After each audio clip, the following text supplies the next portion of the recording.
Namaste and warm greetings to everyone celebrating India's Independence Day. On this special day, as we celebrate the freedom that we enjoy today, we also pause to remember those who made the supreme sacrifice for freedom in India, in Ireland, and across the many struggles against colonial rule. We dedicate this story as a tribute to their courage, their sacrifice, and their unwavering belief that freedom and human dignity are worth standing for. Today, I would like to share a remarkable story from a century ago, a story that connects Ireland and India in an extraordinary moment of history. Imagine this, it is the summer of 1920 in the Himalayan foothills of India in the quiet town of Solan. A group of young Irish soldiers are serving in the British Army. They are thousands of miles away from home, but then they received a letter from Ireland. And that letter changes everything. This is the remarkable story of the Connaught Rangers, Mutiny, a story of Ireland, a story of India, a story of courage, conscience, and solidarity. In June 1920, Private Joe Hawes was serving with the 1st Battalion of the Connaught Rangers. In British India, he was an Irishman wearing the uniform of the British Army.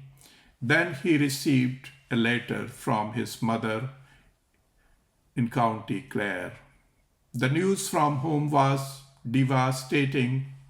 Ireland was in the middle of its war of independence. The Black and the Tans and the other British forces were carrying out reprisals across the country. Houses were being burned, civilians were being terrorized, families were suffering, and martial law was being imposed across parts of Ireland. For Joe Hawes, this was not simply political news. This was his home, his family, his people. And suddenly, he and his fellow Irish soldiers faced a painful question.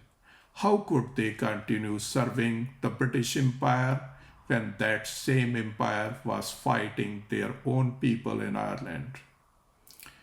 They were Irishmen serving in the uniform of the power that was suppressing Ireland, its people, and that contradiction became impossible for them to accept.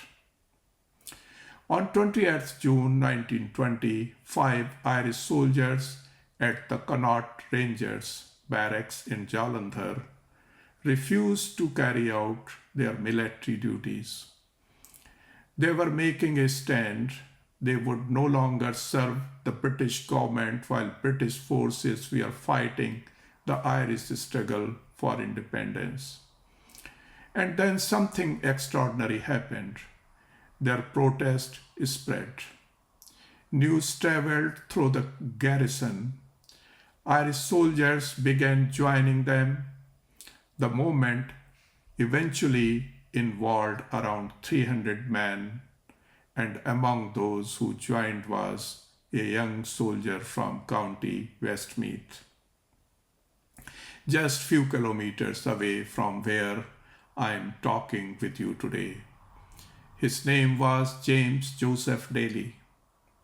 He was only 21 years old. The Irish Tricolour, the soldiers were not simply refusing orders. They were making a statement. They sang Irish songs. They wore green, white, and orange. and in one of the most powerful symbols of the entire episode, the Irish tricolour, was raised over the military camp. Think about that of a moment. This was a British military installation in British India, thousands of miles from Ireland, and yet, for a brief moment, the flag of Ireland flew there. It was a remarkable act of defiance. But there's another extraordinary dimension to this story. The Irish soldiers were in India, and the people around them were living under British colonial rule themselves. India was experiencing its own struggle against British rule, and this was just 1 year after the terrible Jallianwala Bagh massacre of 1919. Ireland and India were separated by thousands of miles. They had different languages, different cultures, different histories, but they shared something deeply important.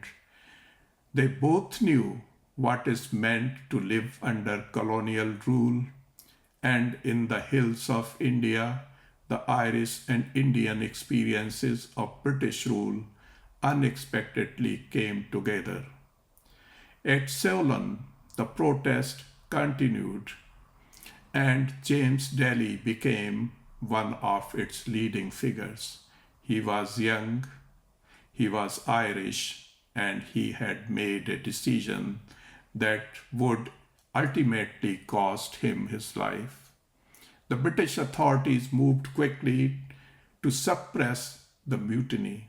The soldiers were disarmed, the leaders were arrested, and court martials followed.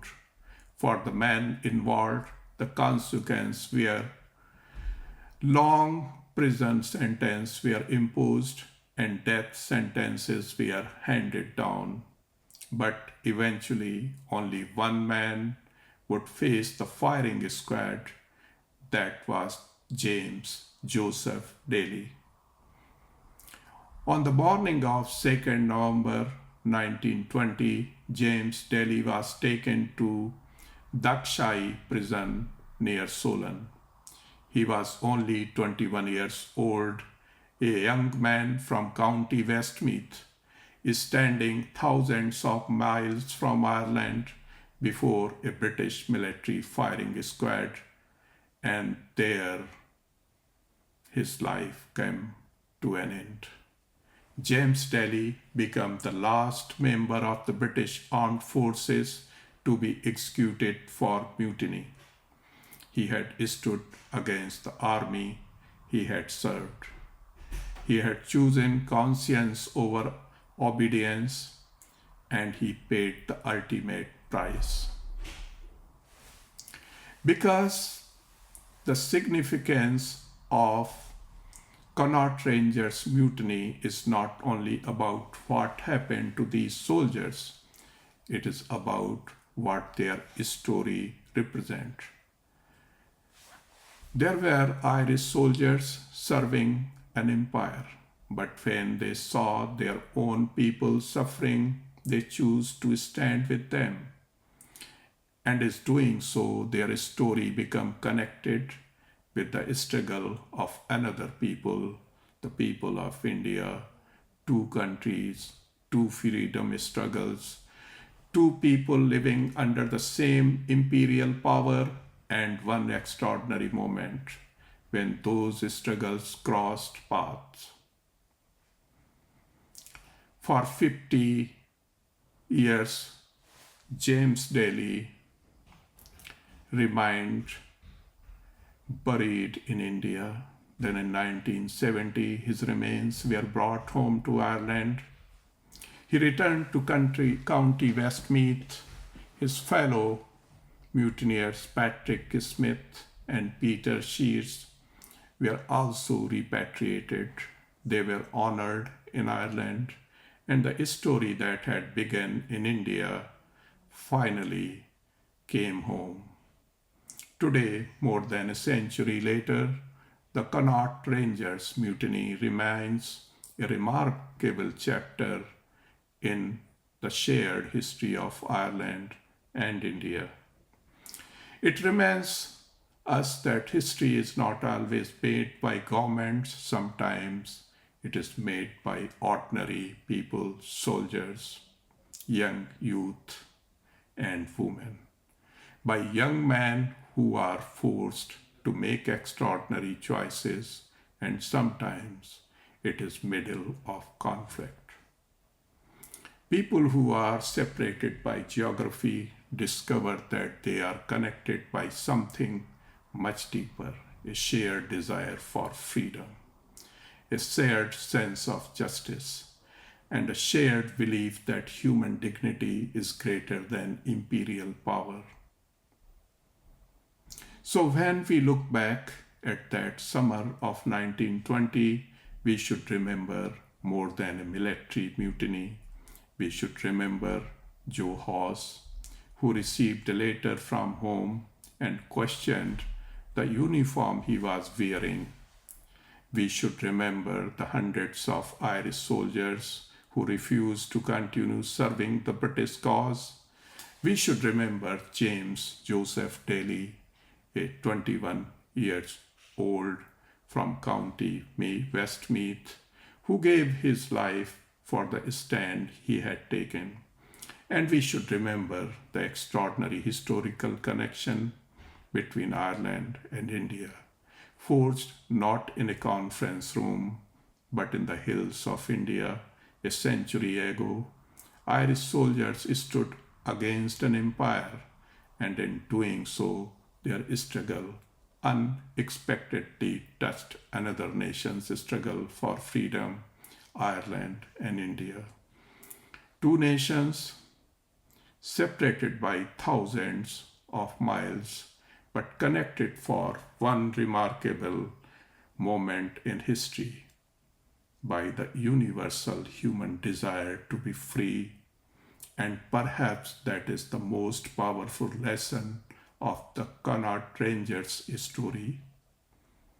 That sometimes the greatest act of courage is simply to say, I cannot serve injustice, and that is a story worth remembering. Ireland, India, two freedom struggles, one extraordinary story, so solidarity, remembering James Joseph Daly and all those who made the supreme sacrifice for freedom. And on this day, the 80th anniversary of India's independence, this is worth remembering, paying our tribute, our salute to the people, both Irish and Indian. They fought freedom struggle, and that our present generation enjoying in both countries. So we salute them and we celebrate India's 80th anniversary today.